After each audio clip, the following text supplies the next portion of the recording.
Hey all, welcome back to the channel. Today I'm doing day 12 of Ethony's 31 Days of Tarot, and today asks what divination tool outside of tarot that I used most in 2019. It's possibly not as exciting as the rest of you, but it is Oracle, because Oracle gets used in my styles of reading and my personal practice both equally as much as tarot. So this is my smaller medicine cards, and this and my larger size were the most used Oracle in my practice. I enjoy the change in structure. Not necessarily the change in pace, but definitely the change in structure, and some of what oracles bring me that I may not necessarily feel like I get from my tarot decks.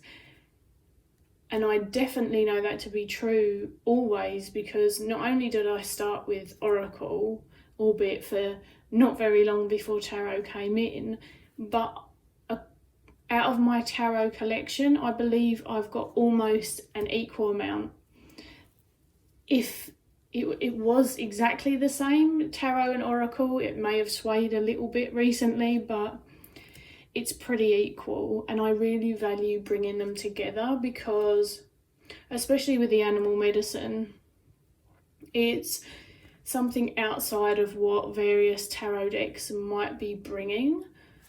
It's the same with being able to bring in the energy of crystals or plants. You know, if you're not particularly using a deck that's got those things in it, or the tarot reading just doesn't feel like it's necessary to focus on all of that as opposed to the tarot energies and archetypes, adding an oracle in feels like it very much can bring that into the mix for me and can add a different flavour, and is something that I'm particularly passionate about.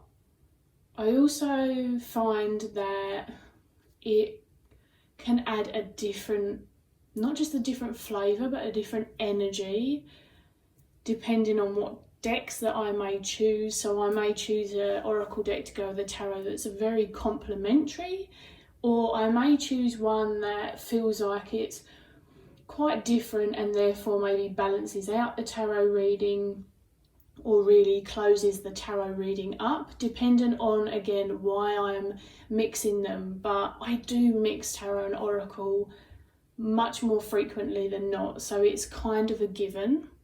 There is one other tool, however, that I really started getting into in 2019, and because I don't have much more to say about this, I figured I would just show you really quickly.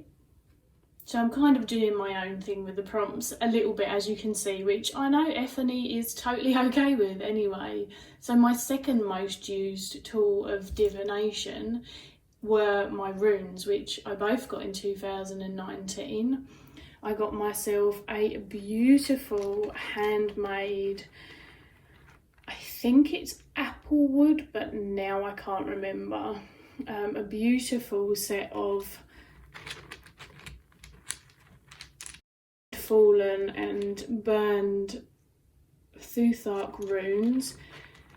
They have been a really, really interesting journey, and not something that I've shared on Instagram or YouTube too much, because I am so new to the system that really it's just been a very private first dive in.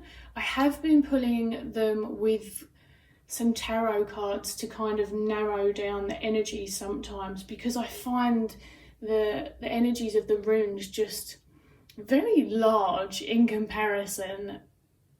I don't really know how to explain it, but the possibilities feel much more grand, and sometimes adding a little bit of direction or a route to them is really helping. And this is the book recommended to me by the lovely Joanna. This book has been amazing. It's really blown my mind. I've had to read it a few times, but I really appreciate the way that the author has dug into the roots of the runes and really respected them and the process and what they can represent. Then alongside that, the beautiful Giselle of Mad Witch Tarot Giselle. I think it's just Mad Witch. She's got a YouTube channel and an IG. She sent me these lovely, again, handmade witches runes, which I had never heard of until Giselle sent them to me. Her and her hubby went and sourced all the stones from, I think they live quite close to the sea. I could be wrong. They went down the beach, and then they're all hand painted, and they have just such a gorgeous mixture of like earthy and water energy. They come in this little handmade pouch, which is just everything.